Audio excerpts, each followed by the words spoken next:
नमस्कार विद्यार्थी मित्रांनो, आज आपण या तासाला इयत्ता 5वी स्कॉलरशिप विषय मराठी यामधील 7वा घटक काळ याविषयी आज आपण या व्हिडिओच्या माध्यमातून माहिती पाहणार आहोत। तर पहा, या ठिकाणी काळ समजण्यासाठी या ठिकाणी काही वाक्य दिलेली आहेत। ती वाक्य आपण या ठिकाणी वाचायचेत आणि अधोरेखित जी काही क्रियापदे आहेत ते आपण या ठिकाणी नीट पाहिजेत, त्यांचं निरीक्षण करायचं आहे। पहा, पहिलं वाक्य दिलेलं आहे, राणी अभ्यास करते। या वाक्यातील करते हे क्रियापद या ठिकाणी अधोरेखित केलेलं आहे। दुसरे वाक्य आहे, राणीने अभ्यास केला। तर या वाक्यामध्ये केला हे क्रियापद आहे आणि ते क्रियापद या ठिकाणी अधोरेखित केलेलं आहे। तिसरं वाक्य आहे, राणी अभ्यास करील। या तिसऱ्या वाक्यामध्ये करील हे या ठिकाणी क्रियापद आहे आणि ते क्रियापद या ठिकाणी अधोरेखित केलेलं आहे। तर करते, केला, करील या तिन्ही क्रियापदामध्ये करण्याची क्रिया आहे, परंतु ती घडण्याची वेळ या ठिकाणी कशी आहे, निरनिराळी आहे, म्हणजे वेगवेगळी आहे। म्हणजे करते, केला, करील या क्रियापदामध्ये जी काही करण्याची क्रिया आहे ही कशी आहे, निराळी आहे, वेगवेगळी आहे। एक आहे का, नाही, वेगवेगळी आहे। तर पहा, तर आपण काळ कशाला म्हणायचं, तर काळाची व्याख्या क्रियापदावरून क्रिया केव्हा घडली याचा जो बोध होतो त्यास काळ म्हणतात। की क्रियापदावरून, आता करते, केला, करील हे क्रियापदे आहेत आणि या क्रियापदावरून क्रिया केव्हा घडली याचा जो काय बोध होतो त्यास आपण या ठिकाणी काळ असे म्हणतो। आता मुख्यत्वे काळाचे 3 प्रकार आहेत। मुख्य काळाचे किती प्रकार आहेत, 3 प्रकार आहेत। त्यामध्ये पहिला आहे वर्तमान काळ, दुसरा आहे भूतकाळ आणि तिसरा आहे भविष्यकाळ। तर हे मुख्यत्वे काळाचे 3 प्रकार आहेत आणि प्रत्येकाचे उपप्रकार हे पडतात। आपल्याला फक्त मुख्य प्रकाराविषयीच आपल्याला या ठिकाणी माहिती परीक्षेमध्ये विचारली जाते, हे लक्षात घ्यायचं आपण। तर आता आपण सुरुवातीला वर्तमान काळ कशाला म्हणायचं ते आता आपण या ठिकाणी समजून घेऊ। तर वर्तमान काळ, तर वाक्यातील क्रिया चालू असते तेव्हा त्या काळाला वर्तमान काळ असे म्हणतात। वर्तमान काळ कशाला म्हणायचं, की वाक्यातील एखादी जी काही क्रिया दिलेली आहे ही क्रिया काय असेल, चालू असेल तर आपण त्या काळाला या ठिकाणी वर्तमान काळ असे आपण या ठिकाणी म्हणत असतो, हे लक्षात घ्या। म्हणजे वाक्यातील क्रिया जर चालू असेल तर वर्तमान काळ म्हणायचं आहे। आता काळाचा दुसरा प्रकार आहे भूतकाळ।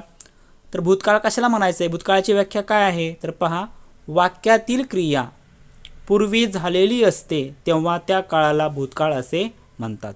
म्हणजे वाक्यातील क्रिया पूर्वी झालेली आहे, म्हणजेच होऊन गेलेली असेल तर त्या काळाला आपण या ठिकाणी भूतकाळ म्हणतो। म्हणजे वाक्यातील एखादी क्रिया ही झालेली असेल, होऊन गेलेली आहे, तर त्या काळाला आपण या ठिकाणी कोणता काळ म्हणायचा आहे, भूतकाळ म्हणायचा आहे, हे लक्षात घ्या। म्हणजे क्रिया चालू असेल वर्तमान काळ, क्रिया होऊन गेली असेल भूतकाळ।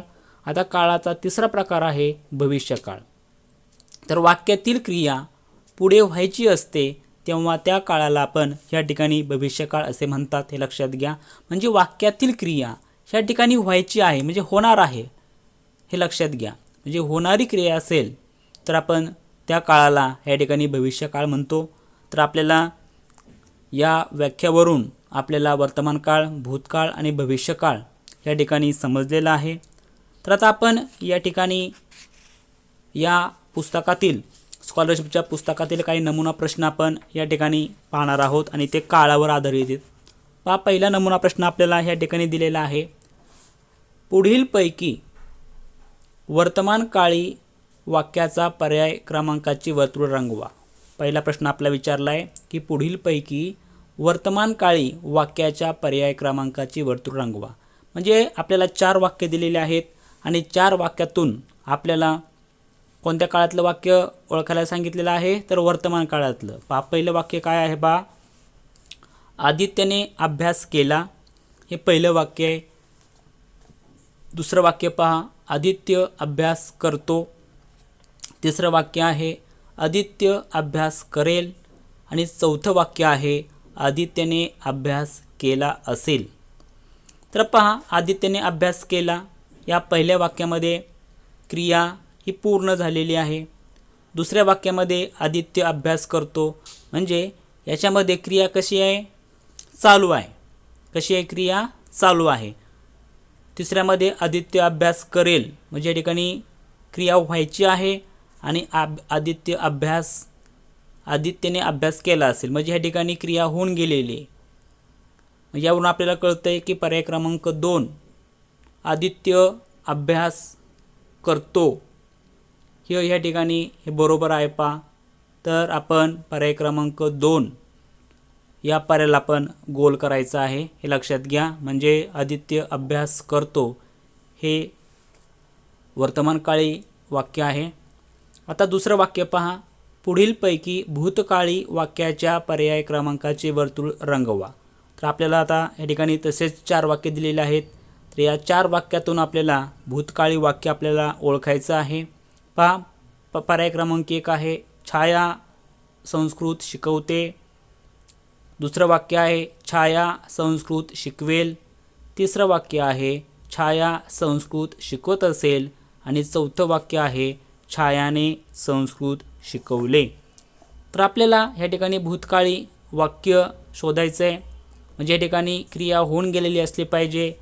तर आपल्याला जर आपण वाक्य बारकाईने जर वाचले तर पहिल्यामध्ये शिकवते क्रिया चालू आहे, दुसऱ्यामध्ये शिकवेल म्हणजे ह्या ठिकाणी क्रिया व्हायची आहे, तिसऱ्यामध्ये क्रिया चालू आहे आणि चौथ्यामध्ये शिकवले म्हणजे क्रिया होऊन गेलेली आहे. म्हणजे पर्याय क्रमांक 4 हे या प्रश्नाचं अचूक उत्तर आहे. म्हणजे छायाने संस्कृत शिकवले हा या प्रश्नाचा पर्याय आहे. म्हणून आपण अचूक पर्याय म्हणजे पर्याय क्रमांक 4 जे वर्तुळ आहे ते आपण ह्या ठिकाणी रंगवायचं आहे. पहा, प्रश्न क्रमांक 3 आहे पुढीलपैकी भविष्यकाळी वाक्याच्या पर्याय क्रमांकाचे वर्तुळ रंगवा.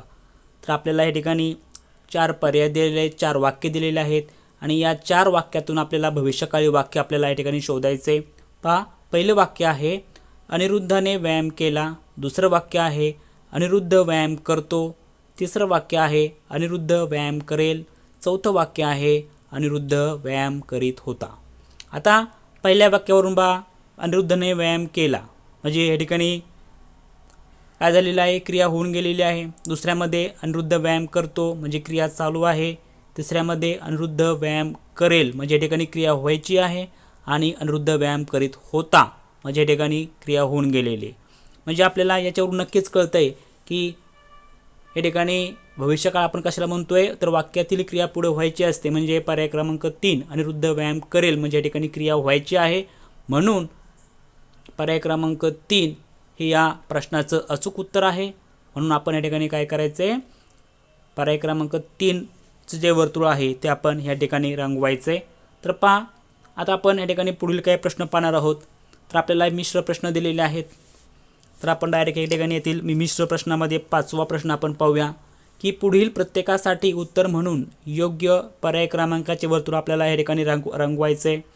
पहा, पहिला प्रश्न आपल्याला विचारला आहे संग्रामने धावण्याच्या स्पर्धेत प्रथम क्रमांक पटकावला. तर या वाक्याचा काळ आपल्याला ओळखायचा आहे. वाक्य दिलेले आपल्याला संग्रामने धावण्याच्या स्पर्धेत प्रथम क्रमांक पटकावला. म्हणजे पटकावला हे वाक्यातील क्रियापद आहे. यावरून आपल्याला असं समजतंय की पटकावेल म्हणलं असतं तर क्रिया ह्या ठिकाणी काय करायची आहे? व्हायची आहे. पटकावला म्हणजे क्रिया होऊन गेलेली आहे, हे लक्षात घ्या. म्हणजे ह्या ठिकाणी पटकावला म्हणजे क्रिया होऊन गेलेली आहे. यावरून आपल्याला कळतंय की वाक्याचा काळ कोणता आहे तर भूतकाळ आहे. म्हणून या ठिकाणी पर्याय क्रमांक 2 हे या प्रश्नाचं अचूक उत्तर आपल्याला या ठिकाणी सांगता येईल. म्हणून आपण या ठिकाणी पर्याय क्रमांक 2चं वर्तुळ आपण या ठिकाणी रंगवायचं आहे.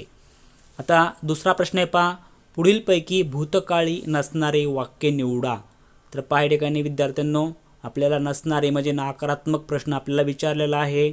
नसणारे आपल्याला विचारलेलं आहे म्हणजे भूतकाळी नसणारे वाक्य आपल्याला निवडायचं आहे.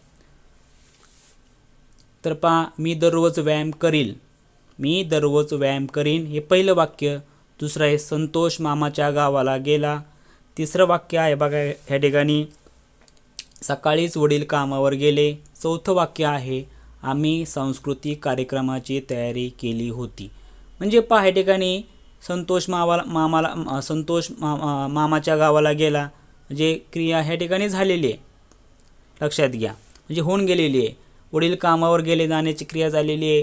कार्यक्रमाची तयारी केली होती म्हणजे ही ह्या ठिकाणी पण काय झालेली आहे, वाक्यातली क्रिया ह्या ठिकाणी होऊन गेलेली आहे. म्हणजे फक्त मी दररोज व्यायाम करीन म्हणजे ह्या ठिकाणी क्रिया व्हायची आहे, लक्षात घ्या. म्हणजे 1 नंबरचं जे आहे ते भविष्यकाळी वाक्य आहे आणि 2, 3 आणि 4 नंबरचं वाक्य हे भूतकाळी वाक्य आहे. म्हणजे पर्याय क्रमांक 1 हे भूतकाळी वाक्य नाही. म्हणून आपण ह्या ठिकाणी काय करायचं आहे, पर्याय क्रमांक 1चं वर्तुळ आपण ह्या ठिकाणी रंगवायचं आहे. आता पहा 3 नंबरचा प्रश्न, कविता मंडईतून बाजार आणते या वाक्याचे भूतकाळी वाक्य पर्यायातून आपल्याला निवडायचे. तर पहा आपल्याला या ठिकाणी 4 वाक्य दिलेले आहेत. पहिलं वाक्य आहे, कविता मंडईतून बाजार आणत असते. दुसरं वाक्य आहे, कविता मंडईतून बाजार आणेल. तिसरं वाक्य आहे, कविताने मंडईतून बाजार आणला आहे. चौथं वाक्य आहे, कविता मंडईतून बाजार आणत असे. तर पहा ह्या ठिकाणी आपल्याला क्रियापदाकडे लक्ष द्यायचे. बाजार आणत असते, नंतर बाजार आणेल आणि बाजार आणला आहे आणि बाजार आणत असे. म्हणजे पर्याय क्रमांक 4 ह्या ठिकाणी काय आहे, भूतकाळी वाक्य आहे, लक्षात घ्या. बाजार आणत असे ह्या ठिकाणी पर्याय क्रमांक 4 हे ह्या ठिकाणी योग्य उत्तर आहे आणि ते त्या ठिकाणी काय आहे, भूतकाळी वाक्य आहे, हे लक्षात घ्या. म्हणजे या ठिकाणी बाजार आणण्याची क्रिया या ठिकाणी होऊन गेलेली आहे, हे लक्षात घ्या. आता प्रश्न क्रमांक 4, अब्दुलने आपले प्राथमिक शिक्षण पूर्ण केले. काळ ओळखा. कोणतं वाक्य दिले आपल्याला, अब्दुलने आपले प्राथमिक शिक्षण पूर्ण केले.